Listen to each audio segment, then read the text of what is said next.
ಪಾಪ ಪ್ರಶ್ನೆ ಮಾಡ್ತಾರೆ ಅವರು. ಇಲ್ಲರಿ ಇಷ್ಟು ಖರ್ಚಾದ್ರಿ, ಇದು ಎಲ್ಲಿದ್ರಿ, ಕೋಟಿ ಇರ್ತಿರ್ತಾರೆ, ಹೋಗ್ತಾರೆ ಅಂತ ಡಿಸ್ಕಷನ್ ಇಲ್ಲ ಅಂತ ಹೇಳ್ತಾರೆ. ಮತ್ತು ಮುಂದಿನ ವರ್ಷ ಮತ್ತೆ ಬರ್ತಾರೆ, ಮತ್ತೆ ಹೋಗ್ತಾರೆ. ಈ ಎಲ್ಲ ಪ್ರಾಮಾಣಿಕ ಧ್ವನಿಗೆ ಅಲ್ಲಿ ಬೆಲೆ ಇಲ್ಲ. ಯಾಕಂದ್ರೆ ಮತದಾರರು ಇಲ್ಲಿ ಎಚ್ಚರಿಲ್ಲ. ಅದಕ್ಕಾಗಿ ಇಂಥ ಎಲ್ಲ ವ್ಯವಸ್ಥೆ ಬರ್ತಾಯಿದ್ದಾವೆ, ಅಧ್ವಾನಗಳಾಗ್ತಾ ಇದ್ದಾವೆ. ಅಧಿವೇಶನಗಳು ಏನಪ್ಪ ಅಂದ್ರೆ ಸುಮ್ಮನೆ ಒಂದು ಡೊಂಗಿ ಮಾಡ್ಕೊಂಡು ಹೋಗುವಂಥದ್ದು.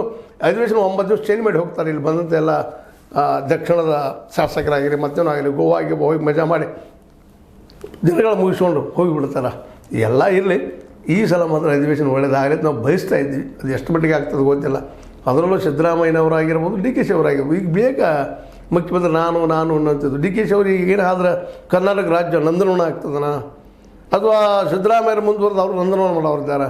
ಯಾರು ಬಂದರೂ ಅಷ್ಟೇ ಹೈಕಮಾಂಡ್ ಏನು ಹೇಳ್ತದೋ, ಹೈಕಮಾಂಡ್ ನೀವು ದುಡ್ಡು ಕೊಡಬೇಕು, ಪಾರ್ಟಿ ಫಂಡ್ ಕೊಡಬೇಕು, ಮಾಡ್ತಾ ಹೋಗ್ಬೇಕು, ನೀವು ಕಮಿಷನ್ ಹೊಡಿತಾ ಹೋಗ್ಬೇಕು. ಈ ಪರಿಸ್ಥಿತಿ ಇವತ್ತು ಎಲ್ಲ ಪಕ್ಷಗಳದ್ದು ಅದ. ಇದು ಒಂದಿರದಲ್ಲ. ಏನು ಬಿ ಜೆ ಪಿ ಇದ್ದಂಥ ಅಧಿಕಾರದಿಂದ ರಾಜ್ಯಗಳು ಸುಭಿಕ್ಷ ಆಗಿದಾವ? ಇಲ್ಲ. ಇದು ಕಾರಣ ಅಂದ್ರೆ ಪಾರ್ಟಿ ಪೊಲಿಟಿಕ್ಸ್ ಜೊತೆಗೆ ಪಾರ್ಟಿ ಫಂಡ್ ಅಂತೇನು ವಸೂಲು ಮಾಡ್ತಾರಲ್ಲ, ಅಲ್ಲಿ ಭ್ರಷ್ಟಾಚಾರ ಸ್ಟಾರ್ಟ್ ಆಗ್ಯದ. ಅದಕ್ಕೆ ಮತದಾರ ಬಲಿ ಆಗ್ತಾರೆ. ರೊಕ್ಕ ತೊಗೊಂಡು ಓಟ್ ಆಗಿದ್ದರೆ ಪರಿಣಾಮಗಳೆಲ್ಲ ಇವು. ಅದಕ್ಕಾಗಿ ಇವತ್ತು ಮತದಾರರಿಗೆ ನಾವು ಎಚ್ಚರಿಸೋದಷ್ಟ, ನೀವು ಎಚ್ಚರಿಕೊಳ್ರಿ, ಬೇಗನೆ ಎಚ್ಚರಿಕೊಳ್ರಿ. ಇಲ್ಲಾಂದ್ರೆ ಭಾಳ ದುರಂತ ನಾವು ಅನುಭವಿಸೋದು. ಅವ್ರೇನು ಕೊಂಡು ಹೋಗಿಬಿಡ್ತಾರೆ. ಆದರೆ ಟಾಪ್ 10% ಅದಾರ, ಅವ್ರ ಕೈ ಇಡೀ ದೇಶದ ಆಸ್ತಿ ಐತಿ, ಊಟ ಮಾಡ್ಕೊಂಡು ಹೋಗ್ತಾರೆ. ಇಷ್ಟ ಹೇಳ್ಬೋದು ನಿಮಗೆ. ಇರಲಿ, ಅಧಿವೇಶನ ಯಶಸ್ವಿ ಆಗಿರಿ, ಜೊತೆಗೆ ಒಳ್ಳೆ ಕೆಲಸಗಳಾಗಿರಿ. ಮತ್ತು ಅದರಲ್ಲೂ ಕಳಸ ಬಂಡೋರಿ ಆಯಿತು, ಕೃಷ್ಣ ಯೋಜನೆ ಆಗಲಿ, ಇನ್ನುಳಿದೆಲ್ಲ ಕೆಲಸಗಳ ಅದ್ರ ಜೊತೆಗೆ ಮಾರ್ಕೆಟ್ಸ್ ಐತೆ, ರೈತ ಸಿಗುವಂಥದ್ದಾಗಲಿ, ಒಳ್ಳೆ ಚರ್ಚೆ ಆಗಲಿ.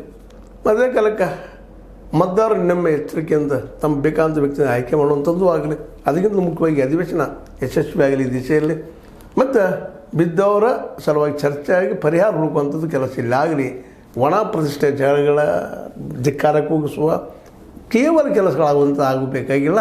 ಇದು ಜನಪರವಾದಂಥ ಒಂದು ಒಳ್ಳೆಯ ಕೆಲಸಗಳನ್ನು ಮಾಡುವಂಥ ಚರ್ಚೆಗಳು ಇಲ್ಲಿ ಆಗಲಿ ಅಂತ ಹೇಳ್ತಾ, ಇದು ಈ ಆರಂಭವಾಗುತ್ತಿರುವಂತಹ ಇವತ್ತಿನ ಅಧಿವೇಶನಕ್ಕೆ ಶುಭ ಹಾರೈಸುತ್ತಾ, ಇದು ನಿಮ್ಗೆ ಲೈಕ್ ಆಗಿರ್ಬೋದು. ಲೈಕ್ ಮಾಡಿ, ಶೇರ್ ಮಾಡಿ, ಕಮೆಂಟ್ ಮಾಡಿ, ಜೊತೆಗೆ ಸಬ್ಸ್ಕ್ರೈಬ್ ನಿಲ್ಲಿಸಬೇಡ್ರಿ. H16 ನ್ಯೂಸ್ ಅರ್ಥ ಸಹಿಸಿದ್ದಾರೆ ಸತ್ಯದ ಕೈಗಳಲ್ಲಿ ವಂದನೆಗಳು.